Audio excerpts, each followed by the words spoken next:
Assalamualaikum warahmatullahi wabarakatuh. Jumpa kembali bersama saya Joko di Wesprogo Channel. Untuk cerita kali ini akan melanjutkan cerita Hancurnya Istana Iblis bagian kedua.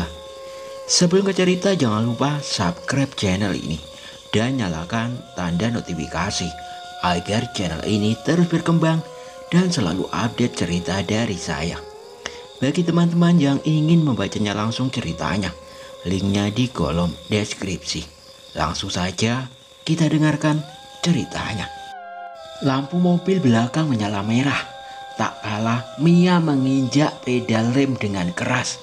Lampu depan lalu berkedip sekali dan mati. Di tepi jalan masuk pabrik pemotongan kayu. Ia menghentikan mobilnya.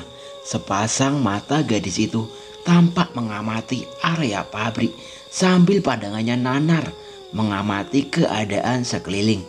Setelah dirasa aman, ia turun dari mobil, menutup dengan pelan pintunya. Batang-batang kayu tertumpuk menjulang menyerupai bukit di kegelapan, seperti menyambut kedatangannya.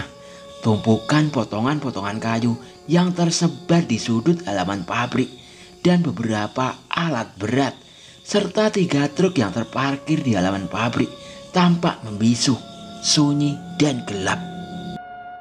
Mia berjalan perlahan-lahan mengitari area pabrik, mengendap-endap. Tidak ada seorang pun terlihat di sana. Pos jaga terlihat gelap dan sepi. Tidak ada orang di sana. Suasana remang dan tememram. Perlahan-lahan dikeluarkan senter kecil dari balik saku jaketnya. Sorot sinar senter membantu menyibak kegelapan di seputaran pabrik itu. Hujan yang siang tadi mengguyur tanpa henti menyiksakan udara yang sangat dingin mencuduk tulang. Mia berkali-kali menggosok kedua telapak tangannya, berusaha mengusir dingin yang menyerang. Kabut tiba-tiba turun merembes dari balik kerimbunan pohon. Suasana tambah sepi mencekam. Tidak ada yang aneh. Pabrik itu seperti pabrik-pabrik lain. Tidak ada kesan mistis atau misterius di dalamnya. Dalam hati Mia masih berharap menemukan sesuatu untuk bahan tulisannya. Mia menanti harap-harap cemas. Menunggu dan menunggu. Sunyi, hanya sesekali suara burung hantu dan kelepak kelelawar memecah keheningan. Mia melirik mobil yang diparkirnya tidak jauh dari areal pabrik pemotongan kayu itu. Sisa-sisa kecelakaan kemarin malam sudah dibersihkan.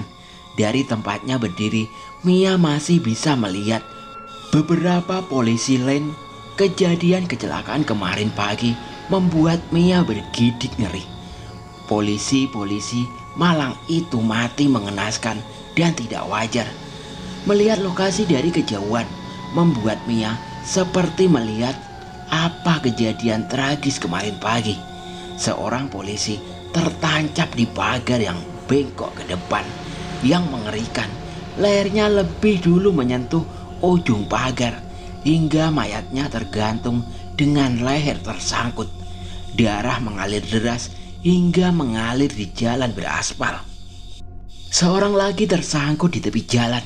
Matanya tertusuk besi hingga tembus ke batok kepala bagian belakang. Tubuh itu menggeliat-liat menjemput ajal. Satu lagi terjembrap dengan kepala terpenggal. Penggalan kepalanya mencelat dan masuk ke dalam parit di tepi jalan. Gambaran itu begitu nyata. Mia mengerapkan matanya. Bulu kuduknya meremang. Mia menginjak sesuatu yang lembek. Mia menunduk mengamati cairan lembek yang menempel di bagian bawah sepatu ketsnya. Terbantu dengan sorot sinar senter yang dipegangnya, terlihat cairan kental berwarna merah. Dan gadis itu dengan gemetar menyentuh cairan, segera meloncat. Darah. Mia buru-buru tersudut mundur, jantungnya berdebar-debar kencang. Pada saat itulah telinganya mendengar sayup-sayup suara tangisan bayi. Suara itu seperti sangat dekat dengan tempatnya berdiri. Pada awalnya, suara itu hanya bersumber dari satu arah. Makin lama, tangisan itu terdengar dari berbagai penjuru. Suara tangisan bayi itu mungkin berjumlah puluhan, seperti bergema memenuhi rongga gendang telinga. Angin malam berembus masuk semakin kencang. Terdengar suara rerimbunan di daunan yang bergesek-gesekan. Sayup-sayup kepak sayap burung malam berhamburan dari atas pohon. Disusul lolongan anjing lirih dari kejauhan. Lalu suara tangisan bayi itu perlahan lenyap. Mia menarik napas lega. Bulir-bulir keringat menitik di keningnya. Kelegaan itu hanya dalam hitungan detik saja. Tak kalah sekejap terdengar langkah-langkah pelan kaki-kaki kecil yang mungkin jumlahnya lebih dari satu pasang itu. Awalnya suara itu pelan, hanya melangkah saja. Akan tetapi lama-lama terdengar seperti berlarian dan menuju ke arah Mia berdiri. Disertai suara tawa-tawa yang bergema di kegelapan. Mia menoleh. Kosong. Matanya jelalatan tegang. Suara itu sangat jelas dan mendekat ke arahnya.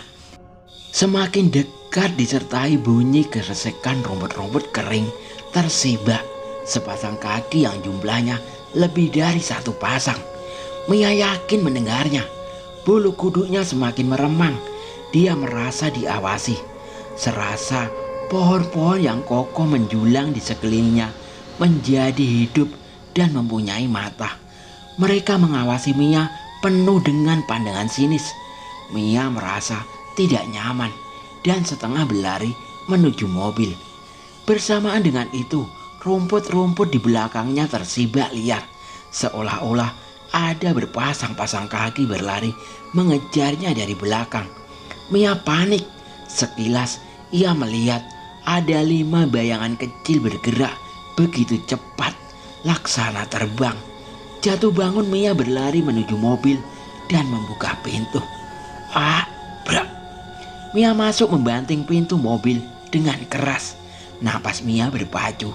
Dia menebarkan pandangan ke seluruh arah. Rumput-rumput diam.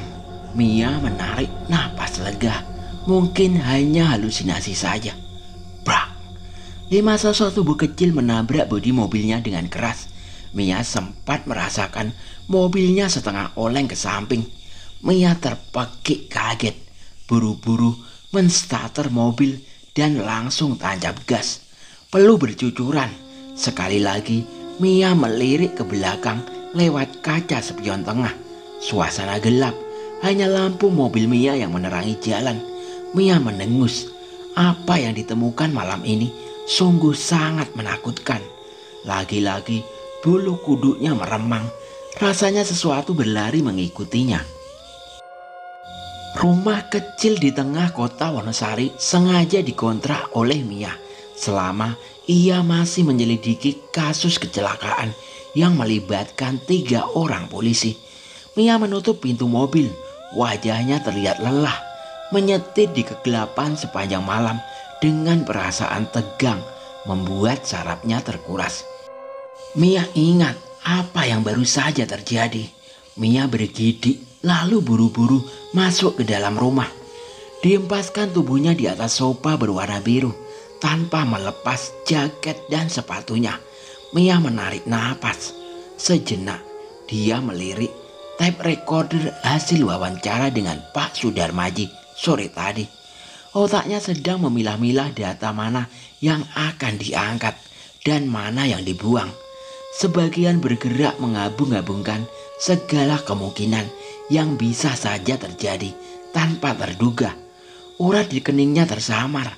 Tenggorokan Mia terasa terbakar, kering kerontang. Mia segera beranjak menuju dapur, mengambil sebotol minuman dingin dari kulkas dan meneguknya setengah terburu-buru. Mia menutup kulkas dan keluar dari dapur. Pintu kulkas bergerak menutup, tapi dalam jarak setengah jengkal. Tiba-tiba kulkas terhenti. Tanpa diduga, pintu kulkas kembali terbuka lebar. Satu seringai lebar dan kaku dari mulut pucat membiru. sepotong kepala dengan urat-urat leher yang masih meneteskan darah segar terlihat dari celah pintu kulkas yang terbuka. Mia berbaring gelisah di ranjangnya. Setumpuk buku tergeletak di atas meja.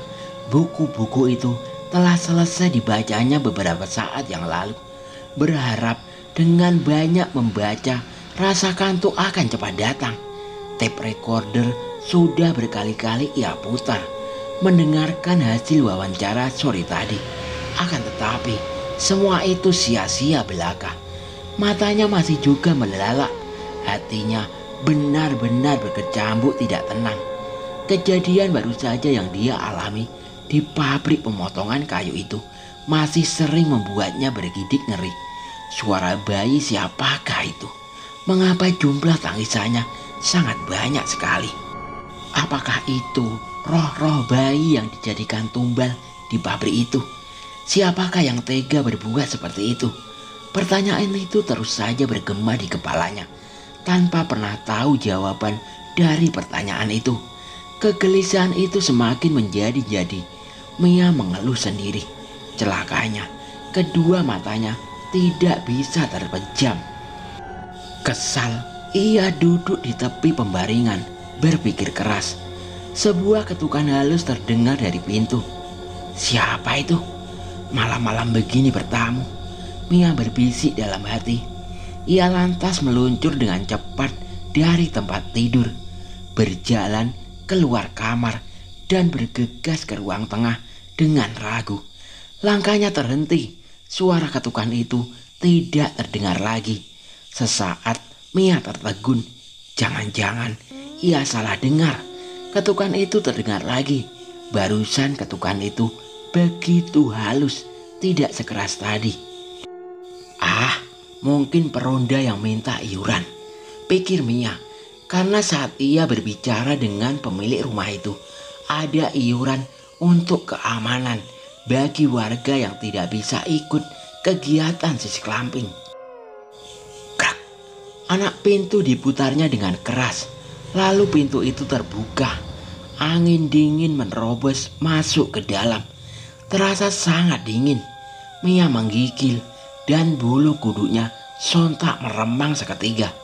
Waktu ia tidak melihat siapapun di depan pintu, kecuali sinar lampu yang menerobos keluar menerangi teras dan beberapa vas bunga dan kaktus yang tumbuh di tepi halaman. Selebihnya hanya gelap. Tidak, bukan saja gelap, tetapi semacam bau yang tidak enak, menyerupai bau bangkai.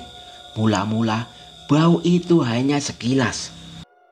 Lalu makin lama bau itu makin membusuk dan makin santer mengganggu rongga hidung.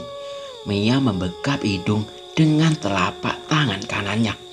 Dengan sosok bayangan tahu-tahu telah berdiri kaku di hadapannya. Bayangan itu menyeringai, lehernya berlubang mengerikan. Darah masih terlihat menetes di lubang yang menganga itu. Kain putih yang dikenakan orang itu lusuh, terkena noda darah dan tanah. Mia menjerit keras. Mia terhenyak dari tidurnya. Matanya terbelalak dan pandangannya menyapu ke depan dan ke seliling dengan nanar. Tidak ada siapa-siapa di sekitarnya. Hanya ada lemari baju kecil dan tumpukan buku yang tersusun rapi di sudut ruangan. Aku bermimpi pergi ke pabrik itu. Ada kejadian mengerikan di mimpi itu.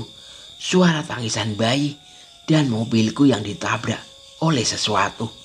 Lalu orang itu tiba-tiba ada di depan pintu dengan kondisi yang mengerikan. Firasat apa tadi? Napas Mia memburu, tersenggal-senggal. Beberapa kali gadis itu menarik napas panjang. Pandangannya melihat jam dinding yang menempel di sudut ruangan. Tepat pukul 8 pagi. Cahaya matahari yang mulai terang merembes dari celah ventilasi dan gorden jendela. Mia menggeliat beberapa kali lalu turun dari tempat tidur. Setelah menengguk air putih dari dalam sebuah gelas di atas meja, ia beranjak berdiri dari ranjang. Hari ini ia ingat sudah ada janji dengan saudara jauhnya yang seorang polisi. Niatnya ada dua. Yang pertama untuk silaturahmi dan yang kedua untuk meminta data-data kejadian orang yang hilang yang mungkin saja ada hubungannya dengan kejadian kecelakaan itu. Pintu kamar dibukanya dan semua jendela kamar agar cahaya terang masuk ke dalam sebelum ia beranjak ke belakang untuk sekedar membersihkan diri. Tetapi alangkah terkejutnya gadis ini tak kala ia melihat keadaan mobilnya. Melalui jendela kamar yang terbuka jelas terlihat bodi mobil di samping bagian tampak ringsek seperti habis tertabrak sesuatu. Mia keluar dengan melompati jendela, menghampiri mobilnya. Di bawah terangnya guyuran sinar matahari pagi, Mia tercengang melihat apa yang terjadi pada mobilnya. Setengah tidak percaya, Mia berjongkok di depan pintu bagian sopir. Tangannya gemetar, meraba bekas benturan di bodi mobil. Jari lentiknya terus menelusuri cekungan besar yang menghiasi bodi mobil. Kejadian malam itu di mimpi, tapi mengapa mobil ini ada bekas benturan begitu besar? Apakah semalam aku memang berada di pabrik itu? Oke, sekarang kita mundur dari masa lalu pemilik pabrik kayu. 5 orang berkuda berderap memasuki halaman rumah yang penuh ditumbuhi pohon singkong. Mereka memiliki tampang-tampang sangar dan kasar, membekal golok besar di pinggang masing-masing. Begitu sampai di depan rumah, papan kayu beratap lumpia. Kelimanya langsung melompat turun. Salah seorang dari mereka menendang pintu rumah sambil berteriak-teriak. "Parlin, kami orang-orang Jatiwalu datang untuk menangkapmu. Kau harus mempertanggungjawabkan semua perbuatanmu." Pintu rumah terpental, berdetak di lantai. Orang yang tadi menendang langsung masuk diikuti 2 orang temannya. 2 lagi menunggu di luar, berjaga-jaga dengan tangan menekan hulu golok. Di dalam rumah ketika di kejauhan terdengar derap kaki kuda itu. Seorang lelaki berusia sekitar 35 tahun memegang bahu seorang gadis belia usia belasan tahun seraya berkata, "Anakku Partina." Ayah mendengar suara derap kaki-kaki kuda di kejauhan menuju ke sini. Hampir pasti itu adalah orang-orang Jatiwalu. Ayah minta maaf jika karena perbuatan ayahmu ini kau ikut menderita. Tapi ketahuilah ini semua ayah lakukan demi kebahagiaanmu. Ayah hanya punya kau seorang setelah ibumu wafat. Memang setelah istrinya meninggal, kehidupan Parlin berubah drastis. Semangat untuk hidup seakan pudar. Harta, sawah, ladang habis terjual untuk menuruti hawa nafsu. Sekedar melupakan sejenak dari kesedihan yang masih terus bergelayut di hatinya. Dirinya mampu bertahan karena harus menghidupi anak perempuan satu-satunya. Maka dari itu ia memutuskan untuk menjadi kaki tangan company. Berbekal ilmu kanuragan dan sedikit kesaktian yang ia miliki, keping-keping uang emas dengan mudah ia dapatkan. Meskipun menjadi seorang pengkhianat negara, hingga pada akhirnya ia memutuskan untuk meninggalkan dunia hitam penuh nista itu, menjual bangsa sendiri ke tangan bangsa lain. Tapi apa mau dikata, pihak company tidak ingin ia lolos, sehingga company menugaskan orang-orang pribumi yang dulu adalah teman-teman Parlin sendiri untuk memburunya, menangkap hidup ataupun mati. "Cepat, kau tinggalkan tempat ini, tinggalkan desa ini sejauh-jauhnya. Menghilanglah dan jangan kembali lagi." "Aku tidak akan melakukan hal itu, ayah. Kalaupun aku harus pergi, kita mesti pergi bersama-sama, jawab Parthina. Jangan menuruti perasaanmu anakku, pergilah sekarang juga, selamatkan dirimu, cepat. Wajah Parlin tampak bimbang, dia tahu bahaya besar yang mengancamnya. Tetapi ia lebih khawatir akan keselamatan anak gadisnya itu. Lalu Parthina bertanya, bagaimana dengan dirimu sendiri ayah? Jangan pikirkan ayahmu ini, pergi, lekas, sambangi makam ibumu sebelum meninggalkan desa. Lekas anakku, jika umur ayah panjang, sudah pasti ayah akan mencarimu. Pergilah kau ke timur. Di luar sana penunggang kuda sudah memasuki pekarangan. Parthina memegang tangan ayahnya, mencium tangannya, lalu bergerak meninggalkan rumah lewat pintu belakang. Sebelum menghilang di balik pohon-pohon besar di belakang rumah, dia masih sempat mendengar suara pintu depan ditendang bobol. Hal itu membuat langkahnya terhenti. Dia menyelinap di balik sebatang pohon besar. Di dalam rumah, Parlin keluar dari kamar tepat pada saat 3 orang lelaki bersenjatakan golok masuk dan sampai di hadapannya. Kau cukup punya nyali juga, Parlin. Kau masih mengandalkan ilmu kebalmu itu. Lelaki berpakaian hitam yang berada di paling depan membentak. Jangan banyak bicara, Kamal.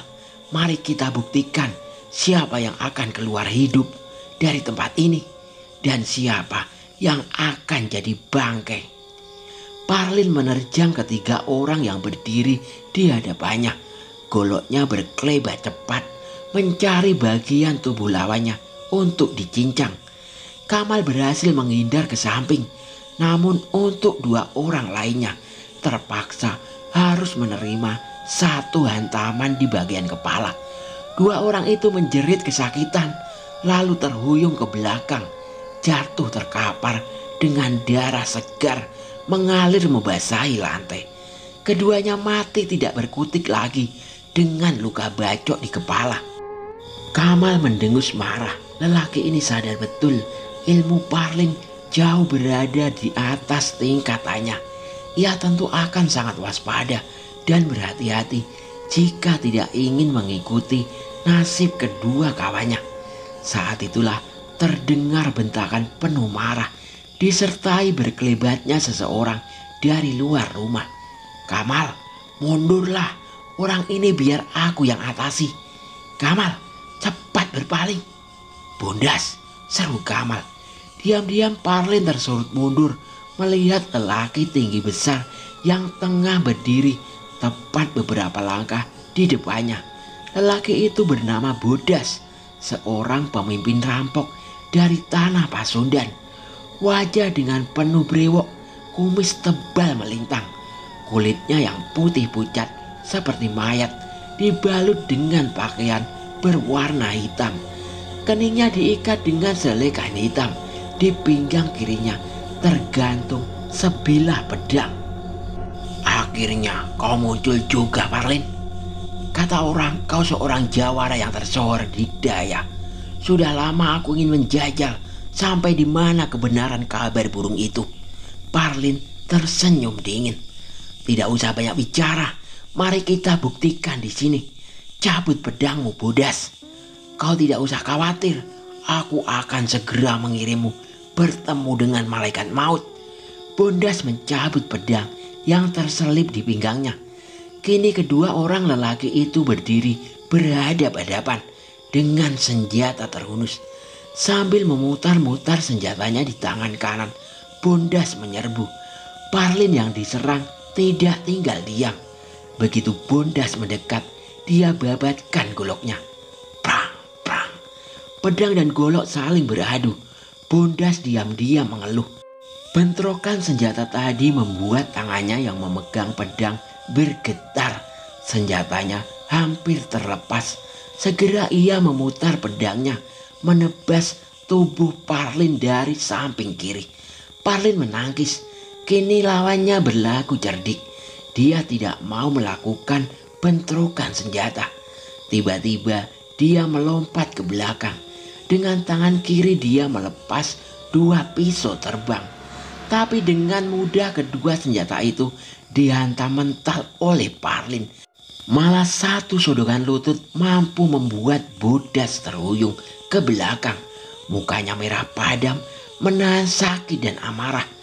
2 orang yang tadi menunggu di luar rumah berhambur berteriak marah melihat atasan mereka diberlakukan seperti itu.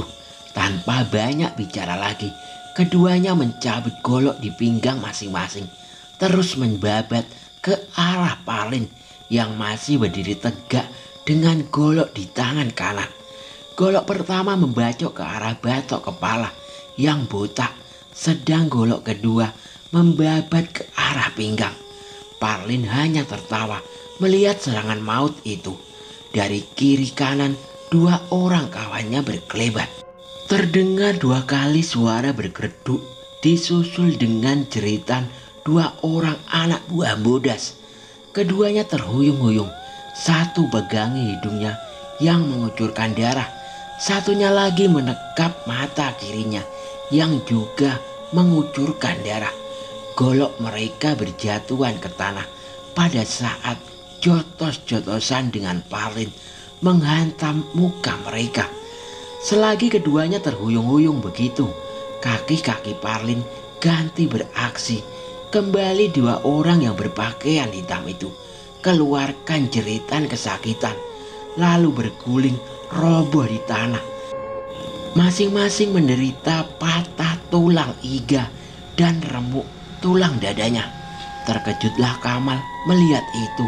Rasa terkejut itu juga disertai dengan amarah karena Kamal langsung melompat ke arah Parlin sambil menebaskan goloknya. Sesaat lagi golok itu akan menebas muka Parlin, tapi dengan cepat tangan Parlin telah mencekal lengan Kamal dengan keras.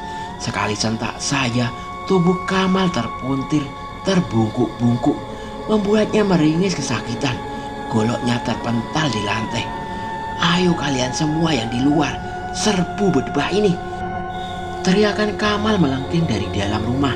10 orang masuk dengan senjata terhunus. Rupanya sedari tadi telah berdatangan orang-orang yang ditugaskan untuk meringkus Parlin. Namun nasib mereka tidak berbeda dengan 2 kawannya terdahulu. Begitu mereka menyerang, Parlin menyambutnya dengan tendangan dan sabetan golok yang masih berumur darah. 2 orang mencelat hampir 1 tombak. Yang satu jatuh terduduk sambil memegangi perut yang kena tendang. Satunya lagi terkapar dengan hancur dengan gigi-gigi yang rontok. 3 orang lagi terkapar bermandikan darah dengan luka menganga di lambung. Oke, sampai di sini dulu cerita dari saya. Nantikan kelanjutannya. Wassalamualaikum warahmatullahi wabarakatuh.